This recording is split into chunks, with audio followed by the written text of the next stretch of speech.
बांग्लादेश में बवाल और हिंसा के बीच शेख हसीना को पीएम पद से इस्तीफा देना पड़ा। बांग्लादेश में तख्ता पलट हो चुका है और अब वहां मोहम्मद यूनुस की अगुवाई में नई सरकार बन चुकी है।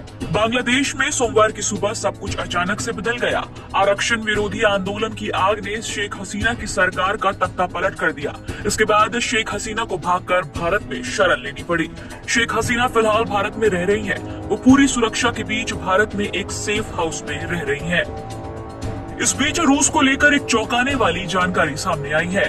रूस, जो भारत का दोस्त माना जाता है, उसने बांग्लादेश में तख्ता पलट के पहले ही भविष्यवाणी कर दी थी। रूस ने आज से 8 महीने पहले ही बांग्लादेश में तख्ता पलट की भविष्यवाणी कर दी थी।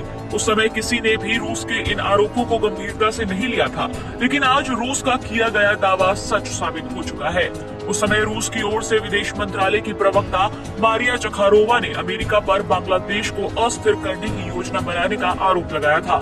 उन्होंने कहा था कि अमेरिका बांग्लादेश की स्थिति को अरब स्प्रिंग की तर्ज पर अस्थिर कर रहा है। उन्होंने कहा कि हमने बांग्लादेश की हालिया घटनाक्रम और पश्चिमी राजनयिक मिशनों के बीच सीधा संबंध देखा है। उन्होंने ये भी बताया था कि बांग्लादेश में जनवरी 2024 में हुए आम चुनावों के पहले अमेरिका के इशारे पर हिंसा फैलाने की कोशिश की गई थी, लेकिन शेख हसीना उस समय सरकार बनाने में सफल रही।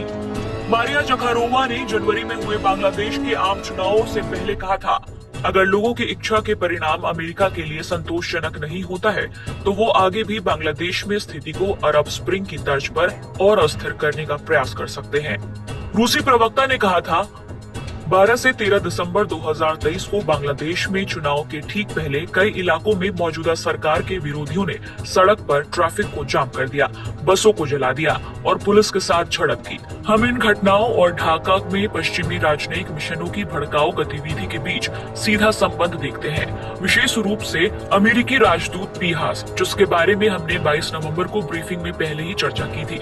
इस बात की आशंका है कि आने वाले हफ्तों में बांग्लादेश सरकार के खिलाफ प्रतिबंधों सहित दबाव का एक व्यापक शस्त्रागार इस्तेमाल किया जा सकता है, जिसका इस्तेमाल पश्चिम शुरू से ही करता आया है।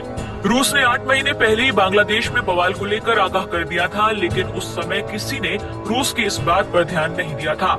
लेकिन अब बांग्लादेश में बिल्कुल वैसे ही हालात है जैसा रूस ने बताया था, और इसके पीछे अमेरिका की साजिश से भी इनकार नहीं किया जा रहा है।